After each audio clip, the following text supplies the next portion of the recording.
नमस्कार दोस्तों, एक बार आप सभी का फिर से बहुत-बहुत स्वागत है आपके अपने यूट्यूब चैनल डियर गुरुजी पर। ठीक है, जितने लोग यहाँ पर जुड़े हैं एक बार सभी लोग जो है कमेंट करके बताते हुए चलेंगे आप सभी को मेरी आवाज़ जो है आ रही कि नहीं आ रही क्लियर। उसके बाद जो हम लोग क्लास को करेंगे स्टार्ट। ठीक है, अगर आप लोग अभी तक हमारे टेलीग्राम ग्रुप से नहीं जुड़े हैं तो जुड़ जाइए। इंस्टाग्राम पे नहीं फॉलो किया है तो फॉलो कर लीजिए, क्योंकि डेली बेसिस पर आपको जो इंपॉर्टेंट चीज़ें मैं आपको यहाँ पर प्रोवाइड करता रहता हूँ। इसके अलावा साथ ही आप सभी को पता है कि ये हमारा डियर गुरुजी ऑफिशियल ऐप है। अगर आपने इस ऑफिशियल ऐप को जो है अभी तक डाउनलोड नहीं किया है तो डाउनलोड कर लीजिए। बार बार मैं कहता हूँ कि डियर गुरुजी ऑफिशियल ये लिखा होना चाहिए। एक डियर गुरुजी आर्यन सर करके ऐप है, उसको नहीं करना डाउनलोड, इसी को डाउनलोड करना है। लाइव लर्न सॉल्यूशन करके आपको यहाँ पर मिल जाएगा। इसको डाउनलोड करेंगे तो आपको यहाँ पर जो लोग हिंदी का या रीजनिंग का पेड बैच लेना चाहते हैं, जहाँ पर थ्योरी वाली क्लासेस हैं, वो पेड कोर्सेज में ले सकते हैं। अदरवाइज जो लोग वहाँ पे और टेस्ट सीरीज हो गया या डॉक्यूमेंट्स हो गए, जो फ्री ई बुक्स हैं वहाँ पर प्रोवाइड कर रखा हूँ मैं, तो आप लोग जा कर के वहाँ पर देख सकते हैं और ले सकते हैं। ठीक, तो चलिए स्टार्ट करते हैं आज के इस सेशन को, आज के इस क्लास को। आज का जो पहला क्वेश्चन देखिए आपके सामने यहाँ पर ये रहा। क्या कह रहा है, ध्यान से देखिएगा। हिमालय पर्वत प्रदेश के अलावा भारत का उच्चतम श्रृंग जो है कौन सा है भाई? हाईएस्ट रेंज की बात हो रही है, तो यहाँ पर याद रखिएगा हिमालय पर्वत प्रदेश के अलावा अगर हम बात करते हैं तो यहाँ पर जो सही उत्तर आपका क्या हो जाएगा? बिल्कुल, सुबह मॉर्निंग में 7 बजे क्लास चलती है तो इस टाइम पे क्लास ले सकते हैं। अनाईमुडी, अनाईमुडी की अगर हम बात करते हैं दक्षिण भारत की जो सबसे ऊंची चोटी है इसको माना जाता है। ठीक है, तो ऑप्शन नंबर 7 यहाँ पर जितने लोगों ने डी जवाब दिया है वो लोग यहाँ पर बिल्कुल करेक्ट हो जाएंगे। बिल्कुल। अगला क्वेश्चन देखिए आपसे यहाँ पर क्या पूछा गया, ध्यान से देखिएगा और सब लोग बताते हुए चलिएगा। ऐसे आकाशीय पिंड जो ग्रहों से बहुत छोटे होते हैं लेकिन जिनकी कक्षाएं जो है मंगल और बृहस्पति के बीच होती है, उन्हें क्या कहते हैं भाई? जिनकी कक्षाएं जो है मंगल और बृहस्पति के बीच, आप ऐसे याद रख सकते हैं कि भाई मंगल और जो बृहस्पति ग्रह होते हैं उनकी कक्षाओं के बीच छोटे छोटे आकाशीय पिंड होते हैं। ये भी जो है जैसे ग्रह जो है सूर्य की परिक्रमा करते हैं, उसी तरीके से ये जो छोटे छोटे पिंड है जिनको हम लोग क्षुद्र ग्रह कहते हैं, ये भी जो है एस्ट्रॉइड या क्षुद्र ग्रह कहते हैं, ये भी जो है सूर्य की परिक्रमा कर रहे होते हैं। ठीक है, कई बार आपके पेपर में आता है सबसे बड़ा क्षुद्र ग्रह कौन सा है, सबसे बड़ा एस्ट्रॉइड कौन सा है, तो सबसे बड़ा जो आपका है उसका नाम है सेरेस। ठीक है, सबसे बड़ा जो आपका सेरेस है, ये चीज़ याद रखिएगा। बिल्कुल सही बात है भाई, आप सभी को पता है। चलिए अगला कोई, अच्छा कई बार आपके पेपर में देखिए एक ग्रह से ही क्वेश्चन कई सारे बनते हैं, जैसे सबसे बड़ा ग्रह बृहस्पति है, सबसे पास का सूर्य के सबसे पास का ग्रह बुध है, ये सब पढ़ाया गया है। ठीक है, बुध और शुक्र ऐसे दो ग्रह हैं जिनके पास खुद का अपना जो है उपग्रह नहीं है। पृथ्वी के पास एक उपग्रह जो है चंद्रमा है। ठीक है, मंगल के पास दो उपग्रह है, फोबोस और डिमोस। वर्तमान में अगर देखा है तो सबसे ज़्यादा जो उपग्रह हैं शनि के पास है। ठीक है, 82 के आसपास है। उसके बाद नंबर 2 पर आपका बृहस्पति के पास है, और सबसे बड़ा जो उपग्रह है वो बृहस्पति का गैनीमीड करके अभी तक तो जो खोजा गया है। ठीक है, इसके अलावा टोटल जो आपके 8 ग्रह हैं, पहले 9 ग्रह थे अब 8 ग्रह हो गए हैं, एक को जो बाहर निकाल दिया ग्रह की श्रेणी से। जो 8 ग्रह हैं इनमें से हम लोग 5 ऐसे ग्रह हैं जिनको चाहें तो नंगी आंखों से देख सकते हैं, जैसे बुध है, शुक्र है, शनि है, बृहस्पति और मंगल है।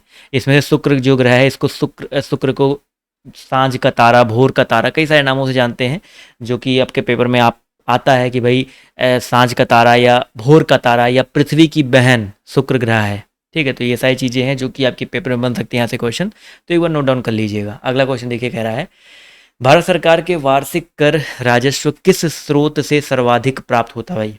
भारत सरकार के वार्षिक कर राजस्व स्रोत, जो राजस्व जो है कहाँ से सर्वाधिक प्राप्त होते हैं, तो साथियों याद रखिएगा ये आपके आयकर प्रणाली से। ठीक है, मैंने आपको आयकर बताया था, बट यहाँ पर कौन सा भाई सही उत्तर हो जाएगा, तो साथियों याद रखिएगा यहाँ पर जो सही उत्तर आपका हो जाएगा आयकर और निगम कर से। ठीक है, आय और निगम कर जितने लोगों ने जवाब दिया है वो लोग यहाँ पर बिल्कुल करेक्ट हो जाएंगे। क्लियर है? चलिए अगला क्वेश्चन देखिए आपसे यहाँ पर क्या पूछा गया है, ध्यान से देखिएगा और सभी लोग यहाँ पर जवाब जो देने का प्रयास करिएगा। सशर्त उपलब्धि प्रणाली यानी कि CAS की बात हो रही है, इसका निकट संबंध conditional achievement system is closely related to which of the following field, यानी कि CAS जो आपका किससे संबंधित होता है, तो भैया याद रखिएगा ये आपका संबंधित होता है केबल टीवी नेटवर्क से। ठीक है, याद रखिएगा कंडीशनल अचीवमेंट सिस्टम जो आपका केबल और केबल टीवी जो आपके सिस्टम नेटवर्क होते हैं उससे संबंधित होता है, तो ऑप्शन नंबर साथियों बी वाला यहाँ पर जो है करेक्ट हो जाएगा। ठीक है, चलिए भाई इंपॉर्टेंट क्वेश्चन है, नोट डाउन कर लीजिएगा। अगले क्वेश्चन की तरफ बढ़ते हैं, तो अगला क्वेश्चन देखिए आपसे यहाँ पर क्या पूछा गया है, ध्यान से देखिएगा और सभी लोग बताते हुए चलिएगा। एक मिनट रुक जाइए भाई, सशर्त उपलब्धि प्रणाली की बात हो रही थी ना, हाँ टीवी नेटवर्क यहाँ पर जो है करेक्ट हो जाएगा। अगला क्वेश्चन देखिए आपसे कह रहा है पुलित्जर पुरस्कार किस क्षेत्र में उत्कृष्ट योगदान के लिए जो प्रदान किया था? पुलित्जर, ये भी मैंने आपको कई बार पढ़ा है। पुलित्जर की अगर हम बात करते हैं भैया, ये किस क्षेत्र में दिया जाता है? तो पुलित्जर पुरस्कार जो है आपका दिया जाता है पत्रकारिता के क्षेत्र में। ठीक है, चलिए अगला क्वेश्चन देखिए, पत्रकारिता के क्षेत्र में दिया था, ये भी आपके पेपर में कई बार आया है। आइंस्टीन पुरस्कार हो गया, ठीक है, कलिंग पुरस्कार हो गया, एमी पुरस्कार हो गया, ग्रैमी पुरस्कार हो गया, कई सारी चीज़ें आपके पेपर में आती है और मैंने आपको लाइन से सारे बता रखे हैं। बट डेली वीडियोस देखोगे तो आपको हर चीज़ क्लियर होती रहेंगी। एलिफेंटा दर्रा जो बहुत चर्चित रहा है, कहाँ पर अवस्थित है भाई? चलिए फटाफट जवाब जो देते हुए चलेंगे। एलिफेंटा दर्रा जो आपका बहुत चर्चित रहा है, कहाँ पर स्थित है? तो भैया याद रखिएगा, एलिफेंटा, ठीक है, काराकोरम होता है, जोजिला, सिपकिला, नथुला, तुजू दर्रा, कई सारे दर्रे मैंने आपको पढ़ाए हैं। एलिफेंटा जवाब देते चलो तो यहाँ पर श्रीलंका याद रखिएगा, ठीक है। एलिफेंटा दर्रा जो आपका कहाँ पर स्थित है भाई? आपका श्रीलंका में स्थित है, तो ये पॉइंट याद रखिएगा। ऑप्शन नंबर 7 यहाँ पर जितने लोगों ने यहाँ पर जवाब दिया है, सी वाला करेक्ट हो जाएगा। आप देखिए जो मैंने नाम लिए भारत के जो प्रमुख दर्रे हैं, जैसे काराकोरम, काराकोरम जो है जम्मू कश्मीर में है। मैं लिख देता हूँ, जैसे आप लोग नोट डाउन कर लीजिएगा। काराकोरम की हम बात करते हैं तो आपका जम्मू एंड कश्मीर में है, ठीक है। जोजिला दर्रा आपके पेपर में आता है भाई, जोजिला दर्रा की बात करते हैं तो ये भी आपका जम्मू एंड कश्मीर में है। सिपकिला दर्रा की अगर हम बात करें, ये भी पेपर में आ चुका है भाई, सिपकिला दर्रा आपका हिमाचल प्रदेश में है। नाथुला दर्रा की बात करें, नाथुला दर्रा ये आपका सिक्किम में है। तुजू दर्रा की बात करते हैं तो तुजू दर्रा आपका मणिपुर में है। कहाँ पे भाई? मणिपुर में, ये चीज़ याद रखिएगा, मणिपुर, सिक्किम। चलिए अगला क्वेश्चन देखिए, आपसे यहाँ पर क्या पूछा गया है, ध्यान से देखिएगा और सभी लोग यहाँ पर जवाब जो देने का प्रयास कीजिएगा भाई। अगला क्वेश्चन देखिए, United national human development index यानी कि एचडीआई की बात हो रही है, ह्यूमन डेवलपमेंट इंडेक्स, हिंदी में कहते हैं मानव विकास सूचकांक।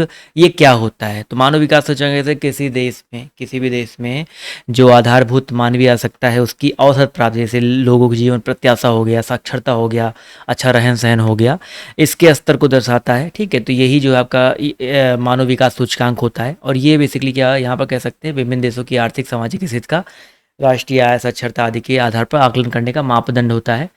तो ऑप्शन नंबर 7 यहाँ पर जिन्होंने जवाब दिया है ए वाला, वो लोग यहाँ पर बिल्कुल करेक्ट हो जाएंगे। अगला क्वेश्चन देखिए, आपसे यहाँ पर क्या पूछा गया है, बर्फ पर दाब बढ़ने पर उसका गलनांक बताइए। बर्फ पर दाब बढ़ने पर उसका गलनांक घटता है। देखो बर्फ पर आप ऐसे बर्फ को कभी दबा करके देखो, तो दबाओगे तो और तेज़ी से गलना शुरू हो जाएगा ना, ऑब्वियस सी बात है। जब और तेज़ी से गलना शुरू हो जाएगा तो वहाँ पर उसका गलनांक क्या होगा भाई? घटेगा, बढ़ेगा। तो समझो यार, जैसे हम लोग दबाव बढ़ाते हैं तो पिघलने पर संकुचित होते हैं और कह सकते हैं उनका गलनांक कम हो जाता है, यानी कि अब वो और गलने लगा ना, तो यहाँ पर क्या हो जाएगा, गलनांक आपका जो है घट जाएगा। तो ऑप्शन नंबर ए साथ यहाँ पर करेक्ट हो जाएगा।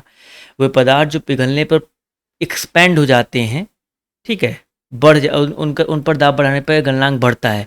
लेकिन बर्फ़ के साथ क्या होता है कि जब भी इनको दबाते हैं तो इनका जो क्या होता है, ये बेसिकली प्रसारित होने के बजाय और संकुचित हो जाते हैं, इसलिए इनका जो गलनांक है आपका घट जाएगा। फॉर एग्जांपल बर्फ़ हो गया, ढलवा लोहा हो गया, विस्मत हो गया।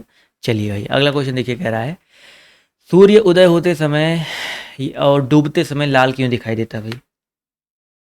चलिए इसका जवाब जो देते हुए चलेंगे, सूर्य उदय होते समय और जो है डूबते समय जो है लाल क्यों दिखाई देता है भाई? सभी लोग बताते हुए चलेंगे। इसका तो सही उत्तर आपका क्या हो जाएगा? तो भाई सिंपल सा रीजन है भाई, सूर्य उगते समय डूबते समय प्रकीर्णन की वजह से। किसकी वजह से भाई? प्रकीर्णन के कारण जो है बेसिकली लाल दिखाई पड़ता है। तो डी ऑप्शन साथियों यहाँ पर जो है करेक्ट हो जाएगा। जब सूर्य उगता है या डूबता है तो उसके प्रकाश को हम तक पहुँचने में वायुमंडल के जो धूल और कण हैं, धूल हैं, बहुत सारी चीज़ें हैं, उनसे प्रकीर्णित हो जाता है। और अन्य रंगों की तुलना में ऐसे होता है, जो रेड लाइट होती है वो काफ़ी मतलब कह सकते हैं कम होता है, उसका प्रकीर्णन कम होता है, इस वजह से लाल रंग जो है हमको दिखाई पड़ता है। तो ऑप्शन नंबर डी यहाँ पर करेक्ट हो जाएगा, ठीक है। अगला क्वेश्चन देखिए, कह रहा है घरों में विद्युत संयंत्र जोड़े जाते हैं किस क्रम में? आपने देखा होगा घरों में जो सप्लाई होती है, आप सभी को पता है 220 वोल्ट होता है, ठीक है, और एसी धारा होती है, इसकी आवृत्ति 50 हर्ट्ज के आसपास होती है। अगर हम बात करते हैं यहाँ पर जो ये किस जो है क्रम में जोड़े जाते हैं, तो याद रखिएगा ये जो है जोड़े जाते हैं समानांतर क्रम में, यानी कि पैरेलल क्रम में जोड़े जाते हैं। तो बी ऑप्शन यहाँ पर बिल्कुल करेक्ट हो जाएगा। चलिए क्लियर है।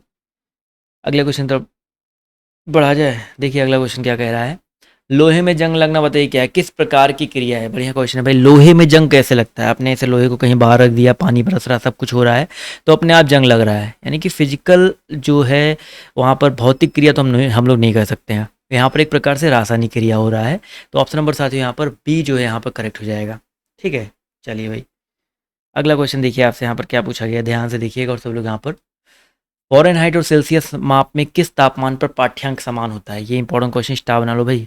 किस माप पर जो तापमान है आपका समान होता है, फ़ारेनहाइट हो या सेल्सियस हो? सब लोग बताते हुए चलेंगे, इसका जो सही उत्तर आपका क्या हो जाएगा। चलिए जवाब देखिए यहाँ पर धीरे धीरे आना शुरू हो गया है। तो अगर हम बात करते हैं 12 नंबर क्वेश्चन के बारे में, तो -40 डिग्री बहुत इंपॉर्टेंट है। -40 डिग्री पर जो है बेसिकली फ़ारेनहाइट पैमाने पर और सेल्सियस पैमाने पर जो तापमान है आपका इक्वल रहता है। ठीक है, चलिए भाई अगला क्वेश्चन देखिए। आपने वो चाहो तो आप इसको निकाल सकते हो, जो मैंने आपको फॉर्मूला बताया था, C/100 = F-32 डिवाइड बाई 180। मैंने आपको फॉर्मूला बताया था ना, इस फॉर्मूले से निकाल सकते हो। चलिए भाई अगला क्वेश्चन देखिए आपसे यहाँ पर क्या, अगर सी और एफ को इक्वल करोगे तो सी या एफ का जो मान है -40 आ जाएगा। ठीक है, चलिए अगला क्वेश्चन देखिए आपसे यहाँ पर क्या पूछा गया कि ध्वनि की गति सर्वाधिक होती है भाई। ध्वनि की गति सर्वाधिक होती है भाई।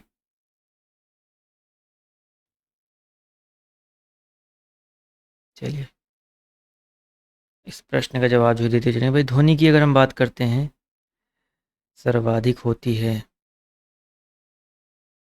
चल तो 30 नंबर क्वेश्चन की अगर हम बात करते हैं तो वायु है, स्टील है, निर्वात है, जल है। तो सबसे ज़्यादा देखो भाई जो ध्वनि है ना, ध्वनि को गति करने के लिए हमेशा माध्यम की आवश्यकता होती है।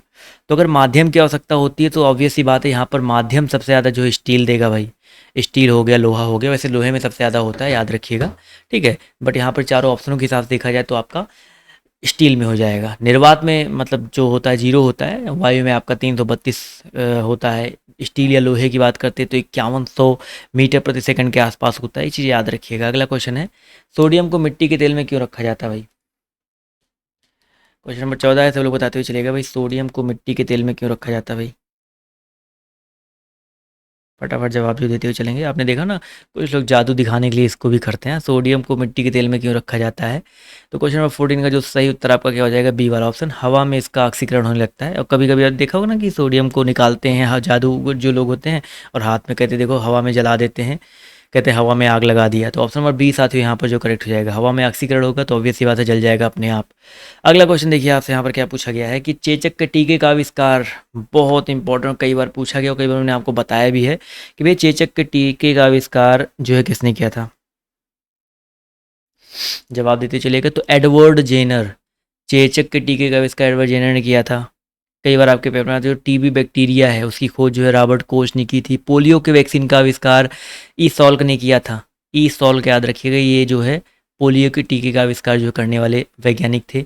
इसके अलावा विटामिन की खोज जो है किसने की थी, विटामिन की जो खोज है किसने की थी, सी फंक। विटामिन की खोज कितने की थी भाई, सी फंक ने किया था, याद रखिएगा। चलिए भाई अगला क्वेश्चन देखिए आपसे कह रहा है कि, हाँ क्या पूछा गया है आपसे यहाँ पर, शरीर में ऑक्सीजन की पूर्ति कौन करता है भाई?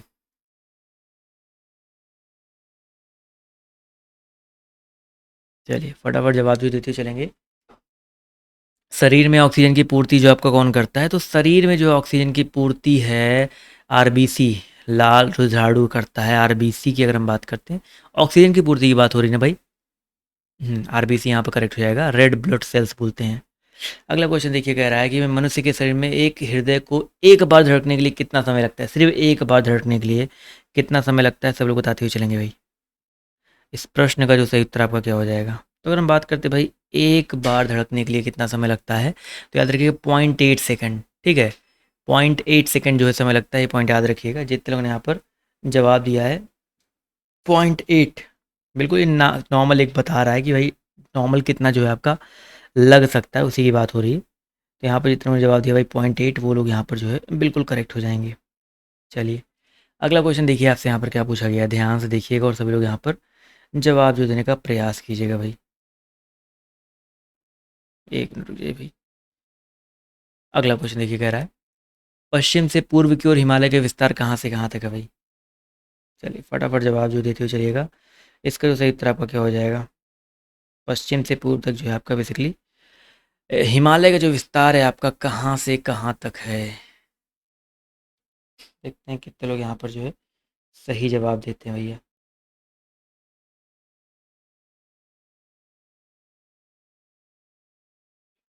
जवाब देखिए धीरे-धीरे यहाँ पर आना शुरू हो गया है। तो 18 नंबर क्वेश्चन की अगर हम बात करते हैं साथियों, यहाँ पर जो सही उत्तर आपको हो जाएगा सिंधु घाटी से लेकर दिहांग घाटी तक। सिंधु घाटी से लेकर कहाँ तक भाई? दिहांग घाटी तक हुआ, तो ऑप्शन नंबर ए साथियों यहाँ पर करेक्ट हो जाएगा। ठीक है, अगली वाली क्लास में फटाफट आ जाइए, नीचे आप सभी को लिंक दिया गया है। वो भी एक क्लास चलेगी, टॉप 25 क्वेश्चन आपके वहाँ पर होंगे, तो उस क्लास में आइए। और जो है काफ़ी सारी जो क्लासेस अभी आनी चलने वाली है दिन भर में, तो आप लोग उसके लिए जो है प्रिपेयर रहिएगा। तो आज की इस वीडियो में सिर्फ इतना ही। अभी के लिए बाय, टेक केयर, जय हिंद, जय भारत। धन्यवाद आप सभी का इस सेशन में जुड़ने के लिए।